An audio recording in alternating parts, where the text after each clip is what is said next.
So Matty Healy spews out virtual chat room lingo and is praised for an internet age social commentary, but when 10-year-old me does it, I get told to piss off out of the Roblox pizza delivery simulator.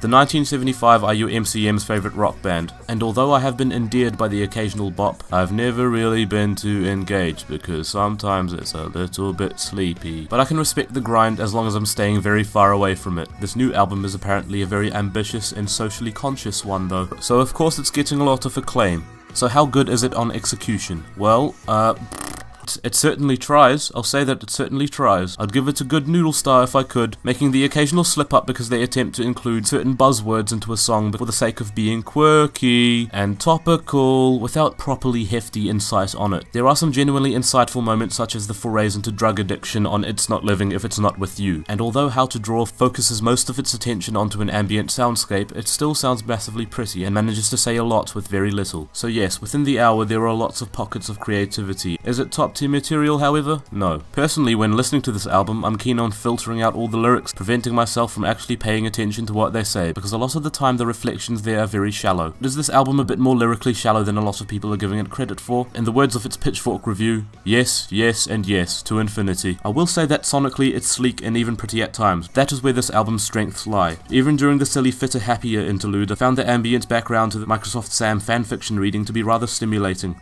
The music was stimulating, not the story. I don't want a fucking internet. The internet was fucked long ago. Fucked enough to warrant talk about snarky sexism discussion, celebrity deaths, and feet, which indeed are things Healy makes reference to in a vague attempt to be aware of internet age norms, leading into his insight upon the modern world. But no, it just comes across as an awkward game of Mad Libs, writing lyrics by filling in the blanks with Urban Dictionary level buzzwords. I'm only surprised that the phrase Cleveland Steamer wasn't heard at some point. Maybe Snowflake Smasher 86 comes close, but nevertheless. Although I sigh a little bit at Love It If We Made It, rattling off relevant names and phrases from 2018 in an attempt to sound like a present year we didn't start the fire, I eventually end up having to give credit to the 1975, mainly because Love It If We Made It is urgent, impassioned, catchy, and probably objectively speaking their best song to date. Because in previous cases on the album, like Give Yourself a Try, this tends to sound extremely forced. I mean, at the end of the day, I probably enjoy the sleek, joyous, bouncy, cute, awkward, two-time, despite its absolutely horrific title, which I do have to yell as it is in all caps. And also despite that, it seems to be the one song that the majority of listeners, regardless of positive or negative verdict, seem to deem the worst on the album. But I will stand in defense of this song. I think it's really good, I think it's fun, and it's very sleek. It also has the weight lifted off its shoulders by not needing to relentlessly try to appear insightful by flirting with relevant buzzwords. You can weave them into your storytelling, you know that, guys, right? You don't have to just leave them out there. Again, not the entire album does this. There are songs that actually manage to make decent observations. The album's strong point seems to be its urgent songs, or at least the ones with a tempo that doesn't make me fall asleep like the entire second half. I'm not too sure why the choral embellishments were such a necessary addition. They seem to overpower Matty himself. In fact, halfway through one of the songs at the end, I nearly forgot that he was on the track itself. This album does conflict me a little bit. I feel like I should appreciate more that it's trying, but trying and succeeding are two completely different things. And maybe although I'd give the effort a 6 out of 10, the actual result is a more of a 5. Maybe in the future they'll build up the capacity to create something genuinely endearing all the way through. I should disclaim that while I'm not the biggest fan of this album, I do think that it's doing something kind of commendable. Not creating anything new, but taking this modern new age sound of rock music and attempting to do something huge and ambitious and conceptual with it. I wouldn't even be surprised if this album happened to set a new trend for music, and I don't think I know whether I like this or not, but it wouldn't really matter what I think of this musical movement in the end because it's gonna happen anyways. And there's nothing you can do about it, bitch.